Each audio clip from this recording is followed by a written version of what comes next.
Hello everyone and welcome to this week's Life on the Hulls, and I'm currently 42 days out from launch. That's 6 weeks, and I am very concerned about that thing there. That spreadsheet. Every night I come home and try to tick at least a few things off before going back to work the next day. And once we hit all the number one priorities, which are essentially the main systems and things like the dismantling of the yard where we've been working as well, is starting to play on my mind. We've got a hell of a lot to do, and we just can't basically move forward until we get all our ducks in a row, so to speak, and get the whole thing done. Now, this week's video, we've got a lot going on. We're actually going to reveal the boat, its final look with its windows open, and I'm going to get in and finish that galley, and there's a whole lot of other things that are going to happen before our ultimate launch. So we're in about 6 more weeks of solid work, and I'm very, very overwhelmed at the moment and starting to really feel the pressure.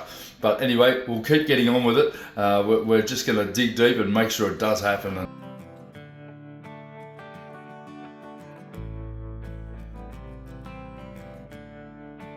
As I mentioned earlier, I promised Janet a weekend on the boat. You got it. Long weekend, and we took the opportunity to get all the spraying done, and I've just spent the rest of the morning bearing it all out, and yesterday Janet helped me with the spraying, thank God. Just done another little touch up back there. But what that means is we can uncover the windows. Yeah, why can we uncover the windows? Why? Because there's no more spraying. There's no more spraying. No more spraying, Ross. Mr. Perfectionist over there keeps wanting to respray. I have had about 4 goes at the bows and the hull extensions, and at some point you just got to shrug and go, and I actually think it's come up really nice. Okay. The starboard stern has a tiny little line in it now, and I'm going to fair that out tomorrow. And but for 12 months we've had this brown paper on these windows. Now, if that was out in the sun, I certainly wouldn't have left that on, because it would leave the adhesive on it would actually mark the windows. But today, I've been so excited about this, we're going to rip off the cardboard. Go for it. Do the honours. So just the paper or the blue as well? No, we're going to take the blue off as well, because I have to do the finishing around the outside, and I was just thinking about getting these finished, and there are still some holes there, and I intend to fill those holes. But let's reveal the boat and what she's finally going to look like with the black windows.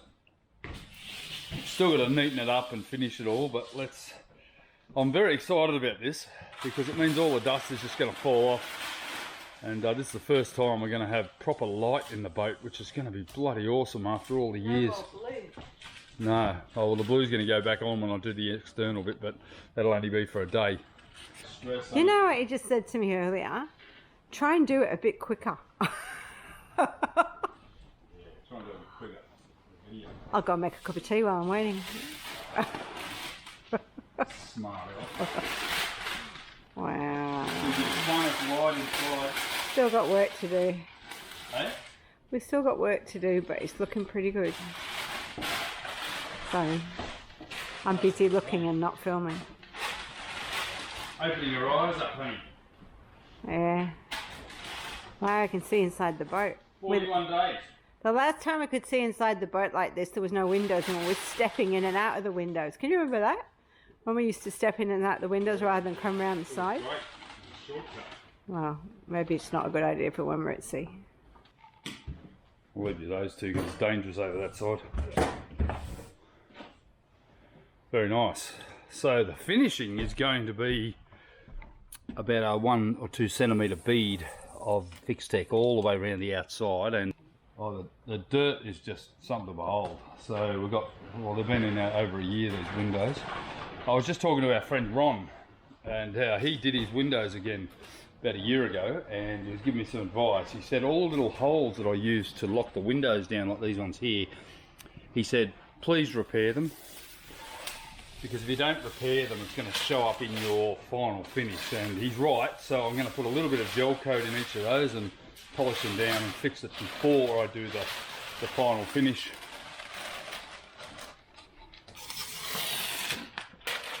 Only a 7 years slog. I love doing things like peeling glue off. I get real satisfaction out of it. Yeah, it's an English thing. I'm That's what they do because it rains so much. They just sit inside and peel glue or sniff it. What you talk?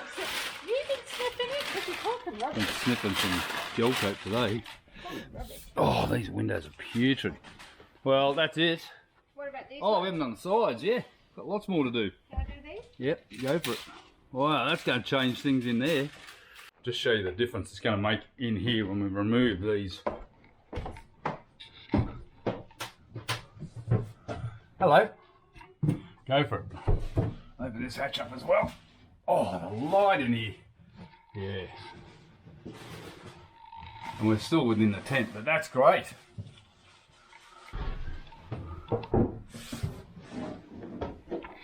Just to have that brown paper off the boat is so good for me. It just means I can get some light in here because it's been a cave for months, or for a year really.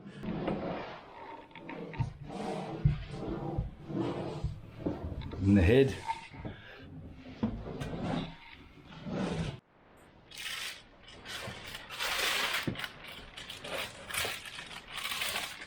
Looking good. Oh yeah, that was great. I'll fix that.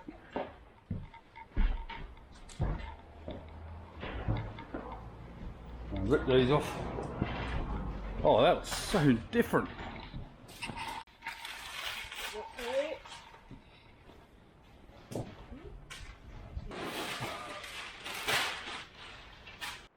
Oh, nice to have a bit of ambient light. You can actually see without turning the lights on. It'll be even more so once we get the covers off the hatches. Now I just want to show you my favourite part of the boat. Look at this. Jan's just finished finishing my desk, or our desk. But that's pretty cool. It's not finished yet. Hasn't got a fuck.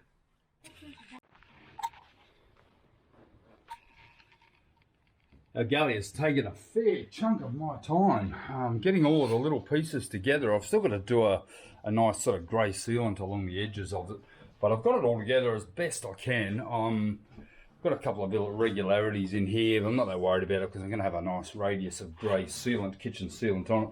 I've just given it all another quick route around the edges here to get this defined, nice sort of bit of definition on the edge here.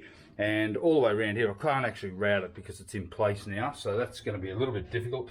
I've also put in a little fiddle along the edge here just to stop things from hitting the window when they're sitting there. So if we stick a salt and pepper shaker or a jug or something, it's only going to be quite small, but it won't take out the window as well. So basically now I'm ready to start fitting stuff in. I'm going to give it a buff. I've got some fiberglassing polish. I don't have any Corian polish, but I figure it's pretty close to the same stuff. And I'm going to give it its first 3 rounds of polish. So the first one will be a medium cut, then I'll go into a fine cut, then I'll go into a super fine cut with a foam buffer. And hopefully that'll see the thing finished. And really, I'm very, very happy. It's going to come up nice and glossy. And how good does it look with the windows? Just having the light coming in here has just been life-changing today.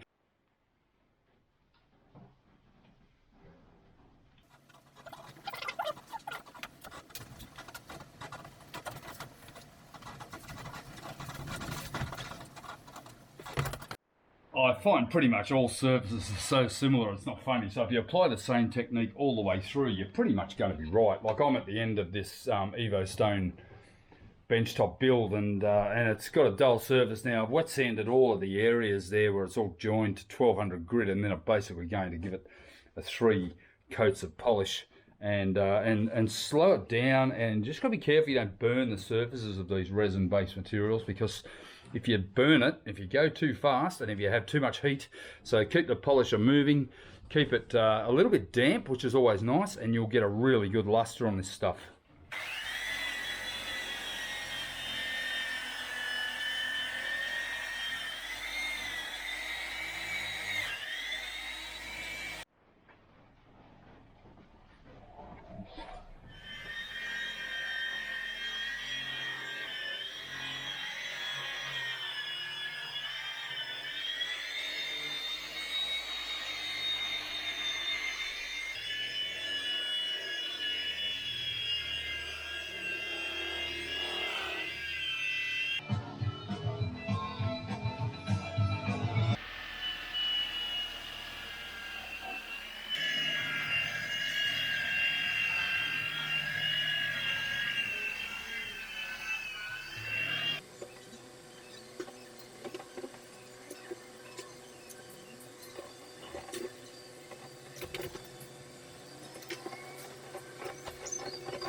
Right, I'm still working on the solid bench top. So I've got the Evo Stone sink here for the forward ensuite, and one there and one here. I've just sanded that up, and basically I've got it all prepared to glue it down. So I'll glue these two down plus the port head as well, get them all glued down, and then tomorrow I can come in and do the grey sealant around the outside, and then we can start to fit our hardware, which is going to be nice. And Janet's been shopping for plumbing parts and taps and things, and we've already bought some back, checked them out, taken them back to return, because sometimes you're just not quite right what we really want on the boat here. So we've got to think about that plumbing, because plumbing is coming up very soon.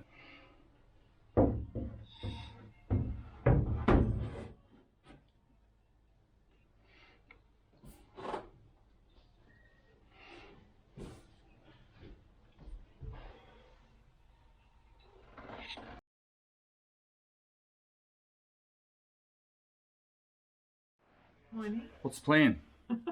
What's next on the list? What's priority number one? Or not number one, but one of the number ones is the gunner rail.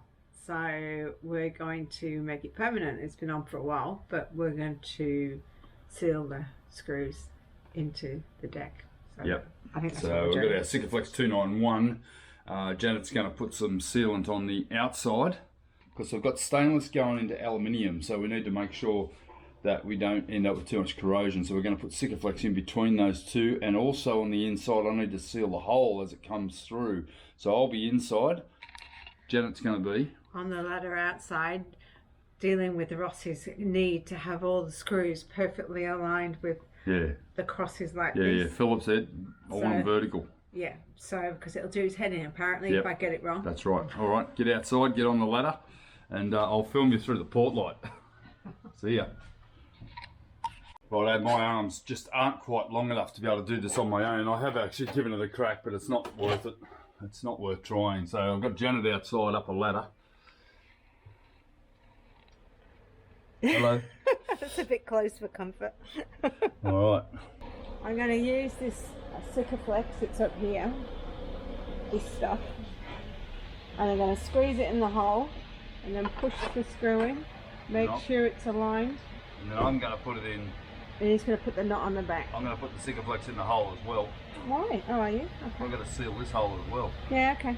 Alright, so my job is here, and along this seam line here we've got holes, so you can see the outside of the boat here. I've got to put Sikaflex in that as well to make sure that this is sealed. Now this is solid glass here and here, so there's no foam core to worry about, but I'm still sealing it so that we don't end up with any leakage through this hole. And then I've got to clean the end of the screw off, and then I've got to put a nylock nut and washer on it and then tighten it so that we pull the gunwale rail. And now we have actually left the first and fifth one in place and nice and tight for that reason, so that we're already pulling the rail in, and then we'll loosen these ones off. I just got to remember we haven't done some. Do the first one next to the doubler. Yeah.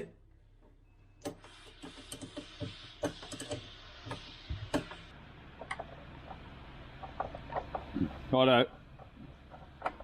Alright. So you can see here we're putting a white Sikaflex in between the aluminium and the stainless to reduce the chance of any corrosion. Get this one in as tight as I can. This one, because it's the first one, the whole thing sprung and we simply couldn't move it. It took all my effort to get it to move. Righto, and I'll go inside and tighten it up.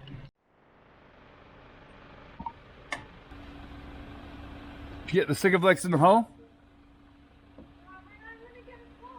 Push the cloth against the hole. I have. You got it? Right, I'm going to push the bolt in. Alright. Here we go. Okay, that's enough. Stop, let go. Yeah, okay. Righto. Okay, we can swap spots now.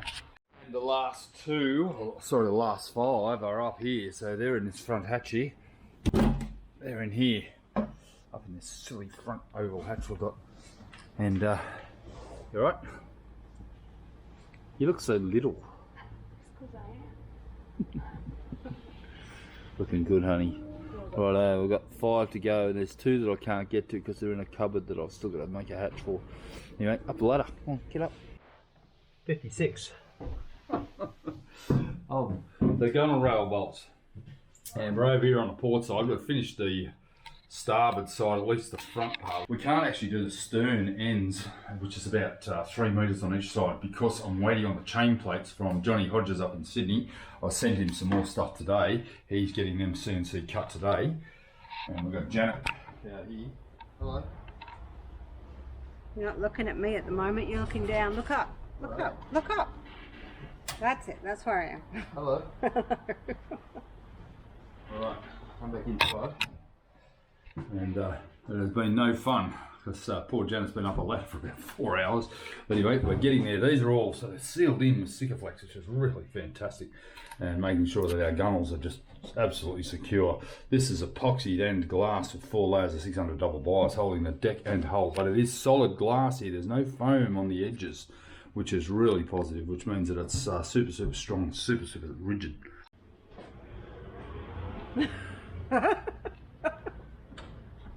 This arm just keeps appearing. All right, we're on to a couple of nice little tasks that I've given Janet. Janet's given it to herself, to be honest. How you going down there? Oh gosh, you're right down in the hole there. What's going on? I'm cleaning the water tank. Wow, the water tank I made 4 years ago is filthy, and Janet's in there cleaning it out.